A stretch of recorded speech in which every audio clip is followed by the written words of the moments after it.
How easy is it to get up in the morning when you know you're not doing all that it takes? It's not very easy at all.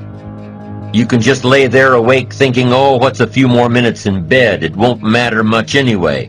Wrong. It does matter. It will matter. Now, how easy is it to get up in the morning when you're pouring it on, doing the best you can, anxious to get going, make progress toward your dreams? It's a whole different story. When you're resting to renew your reserves, it's much different than resting to avoid your day. When you're psyched up and excited for your life, when you're excited for what you've planned to accomplish for the day, it's amazing. You'll wake up before the alarm clock even tries to startle you awake. Your successes fuel your ambition. Your successes give you extra energy. Your successes pave the way for more successes. It's the snowball effect. With one success, you're excited to meet another, and another, and another. And pretty soon, the disciplines that were so difficult in the beginning, the disciplines that got you going, are now part of your philosophy. How do you know when you're successful? Do you have to be a millionaire? No. All we ask of you is that you earn all you possibly can. If you earn $10,000 a year and that's the best you can do, that's enough. God and everything else will see to it that you're okay.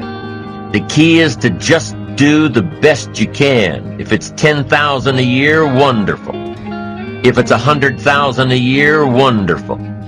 If it's $1 million a year, wonderful. It doesn't matter $10,000 a year or $1 million a year. It doesn't matter as long as you've done the best you possibly can. Earn the most you possibly can. Be the most you possibly can. And here's why.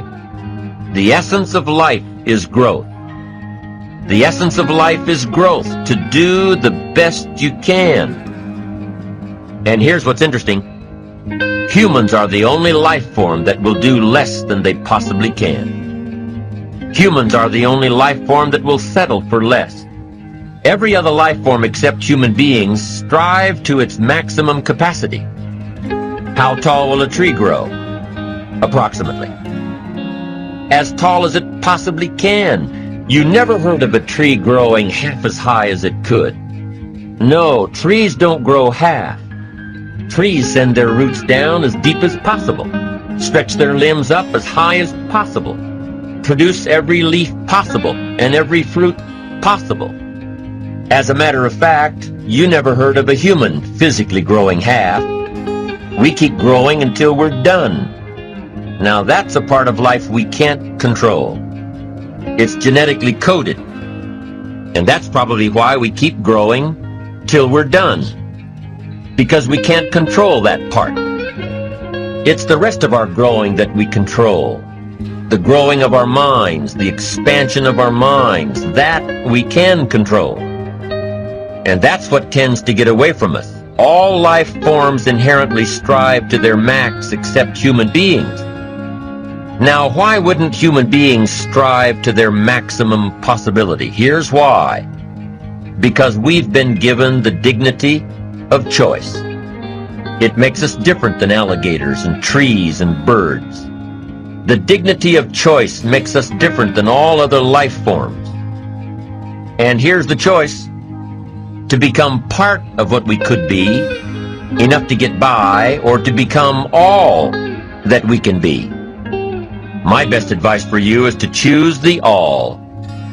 Earn all you can, make all the friends you can, read as many books as you can, develop as many skills as you can, see as much as possible, do as much as possible, make as much fortune as possible, give as much of it away as possible. The max. There's no life like it. I'm telling you, once I got on track, I've never looked back. Pick up the challenge. Go for it. Take the best of the two easies. Take the route of it's easy to get ahead. It's easy to do all you can. It's easy to succeed. It's easy to have financial freedom. The more you do, the more you get.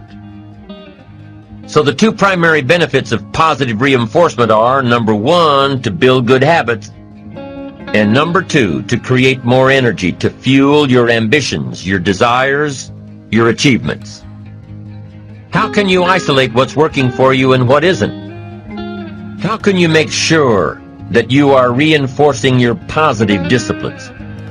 Well, if it isn't apparent, easy to see right away, if what you're doing is happening in such small increments that you're not sure if you're on track, then you need to be writing it down. You need to keep a journal anyway. But if you really aren't sure that what you're doing is making measurable progress, you need to keep a written record. You need to write down everything that may be relevant in your day. What you did, who you saw, what you felt, how it may or may not affect you now and in the future. The best way to track your activities of the day is to write them down. The best way to track your activities of the week is to write them down. The best way to analyze your progress through the year is to have written it down. Why? So you can look back on it. Because by keeping a written record of your life, you will be more accountable. By putting into writing the action steps that you have planned, you will easily see what works and what doesn't.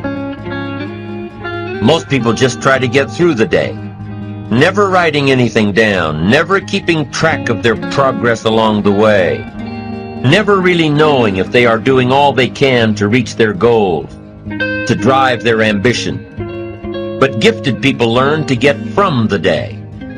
They don't let a day end without picking up some valuable experience, some emotional content, some idea that may positively affect their future.